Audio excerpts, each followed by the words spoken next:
Ada kabar baik buat kamu yang hobi jalan-jalan atau sering bepergian ke luar negeri, khususnya ke kawasan Asia Tenggara. Mulai Juni 2025, SIM A dan SIM C dari Indonesia akan berlaku di 8 negara ASEAN. Yap, kamu nggak salah dengar. Kamu bisa nyetir mobil atau motor di luar negeri hanya dengan menggunakan SIM yang kamu buat di Indonesia. Tapi tunggu dulu, kalau SIM Indonesia sudah bisa dipakai di luar negeri, apa bedanya dengan SIM internasional? Kapan kita perlu SIM internasional? Dan bagaimana sih cara bikinnya? Tenang-tenang, semuanya akan kita kupas tuntas di cerita kali ini. Yuk kita simak sampai habis.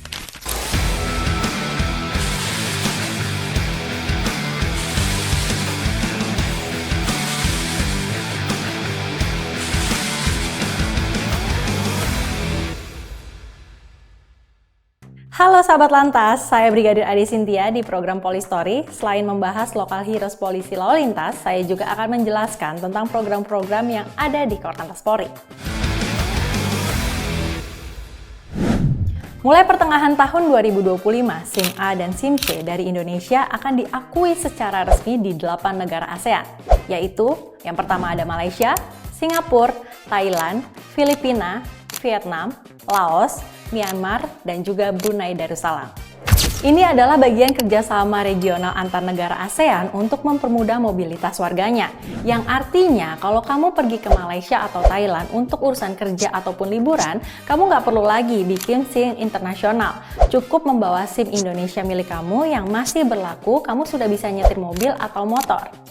Tapi tunggu dulu sebentar, tidak semua SIM Indonesia bisa langsung dipakai. Kebijakan ini akan mulai diterapkan setelah SIM Indonesia diperbarui, yaitu menggunakan nomor induk kependudukan atau NIK sebagai identitas utama, memiliki desain baru yang lebih mudah dikenali. SIM A akan dilengkapi logo mobil, dan kemudian SIM C akan dilengkapi dengan logo motor.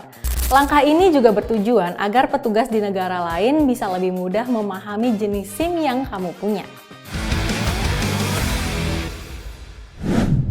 Nah, pertanyaan pentingnya, kalau SIM Indonesia bisa dipakai di ASEAN, kenapa masih perlu SIM internasional sih?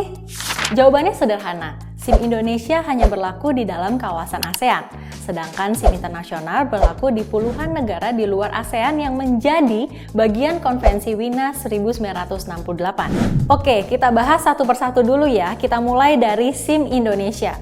Yang berlaku hanya di negara ASEAN, tidak berlaku di Eropa, Amerika, Jepang, ataupun Australia. Menggunakan SIM nasional Indonesia A dan C dengan desain dan sistem terbaru.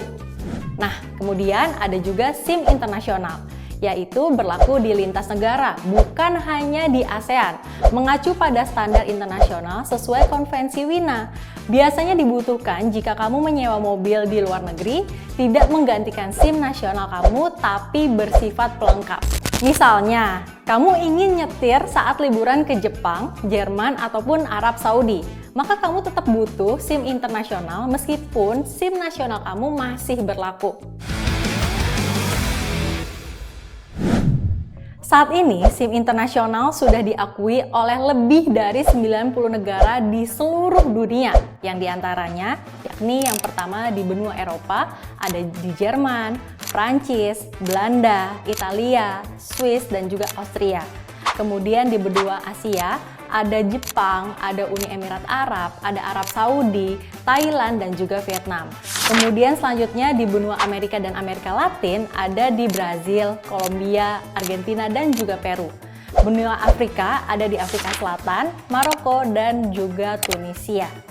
Namun ada juga negara yang belum mengakui SIM internasional Indonesia, meskipun mereka ikut menandatangani Konvensi Wina. Contohnya ada Korea Selatan, Spanyol, Meksiko, Ghana, Chili, dan juga Costa Rica. Jadi penting banget nih buat kamu cek dulu aturan berkendara di negara tujuan sebelum kamu mau berangkat. Terkadang satu negara punya kebijakan yang unik.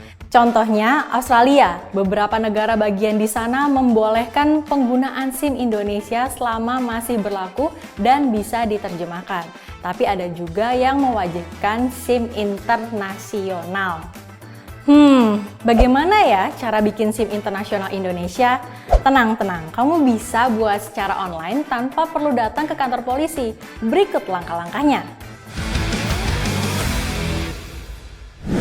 Yang pertama, kunjungi situs resmi Korlantas Polri, siminternasional.korlantas.polri.go.id. Yang kedua, klik tombol daftar dan isi formulir online. Kemudian yang ketiga, unggah dokumen yang dibutuhkan, yaitu seperti SIM nasional A atau C, foto KTP, foto paspor, tanda tangan digital, pas foto terbaru dengan aturan khusus seperti latar belakang putih, tidak memakai kacamata, tidak tersenyum, tidak memakai baju putih. Kemudian yang keempat, ada pilih mode pengiriman SIM internasional. Bisa dikirim langsung ke rumah kamu lewat ekspedisi.